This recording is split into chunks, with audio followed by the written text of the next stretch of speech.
Welcome back to the Man Cave. This segment is my first installment of what I'm calling the State of the Union. The topic tonight is the Scorched Earth generation. I'm Sean Best. A month ago, the reins switched hands. I'm obviously talking about the presidency of the United States. It's been anything but normal. For many, it's a relief. For many others, it has brought uncertainty, fear, and anxiety. The generation of peace, love, and happiness became the generation of excess in the 80s, is now the WIFM generation. What's in it for me? The whiffing generation, it seems, has now become the scorched earth generation, raiding the fridge on the way out. On the left, there was an excess of political correctness. If you're a man, you could do no right. You're a predator, a potential rapist, predisposed to violence, a threat to public safety, buffoons, incompetent, or lazy. Absent father, deadbeat dad. If you are a conservative white male, everything that was broken, or even perceived to be broken, was your fault. You are subhuman, undeserving of compassion or empathy. This is the cultural narrative we see in every media outlet, every commercial, every TV show, every day, all over the internet. Men of other persuasions also caught a lot of shrapnel.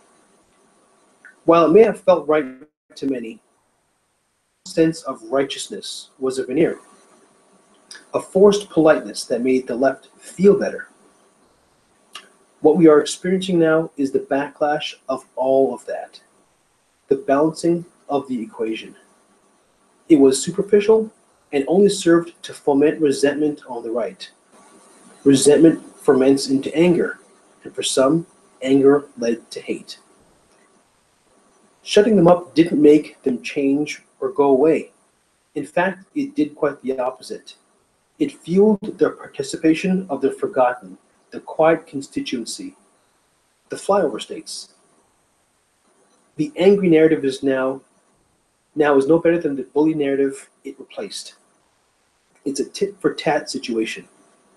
And those of us who can see beyond the rhetoric, the gnashing of teeth, the angry crowds, and the ignorant trolls, it feels like rational thought has evaporated. Critical thinking has become the red-headed stepchild. We seem to have lost our way, lost our desire to think, to understand, to give a damn.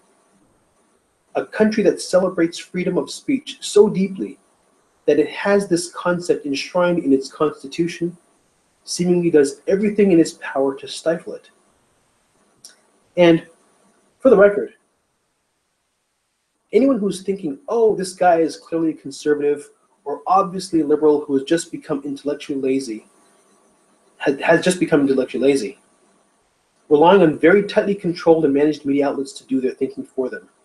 Unless you haven't realized, the news hasn't really been news for a long time. In an era of 24-hour news cycles, there was a lot of airspace to fill up with stuff. We've turned gossip, conjecture, buffoonery, and drama into infotainment. And then we wrap a banner around it and call it news. It is anything but news. What I believe is really happening here is that we are ignoring the example we are setting for our children, the next generation. And we're scaring the hell out of them. In all of our anger, we are forgetting that we are abandoning our children. They look to us for guidance. As their example of what it means to be an adult, how to handle disagreement, disappointment, frustration. How we've become wrapped up in and married to our own ideologies. We've lost patience for rational thought. Our attention spans are now the length of a soundbite, a 140-character tweet. This is what we've stooped to. What is this teaching them? What world are we leaving behind for them? As we selfishly scorch the earth, we leave them with a mess, much bigger than our parents left to us. We've become selfish, self-righteous, and bitter. We are the do as I say, not as I do generation. only a month into the current administration. At some point, this will be old and nothing more than a dated opinion piece.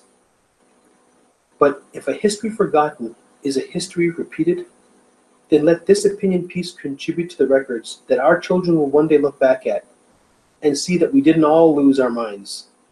Some of us were well aware of the nonsense going on, but that the media outlets we watch have decided that they can't increase their ad revenues and ultimately share value without perpetuating fear-mongering. Bad news sells, and ultimately that's all that matters, even more than free speech. My social media pages are wrought with far-left liberal or ultra-right-wing conservative posts.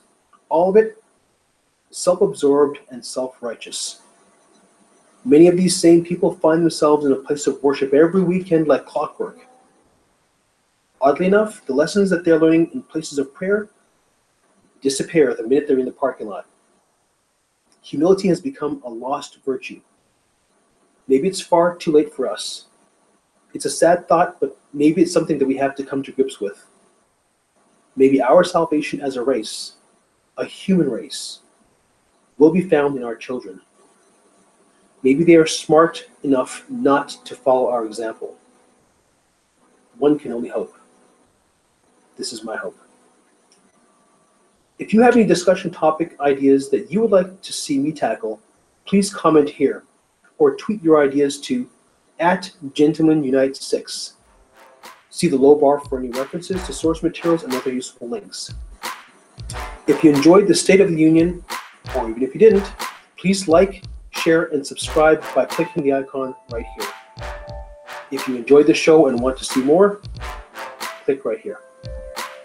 Thanks again for watching the State of the Union in the Man Cave. Enjoyed the show? Like, share, and subscribe. And thanks for joining us in the Man Cave.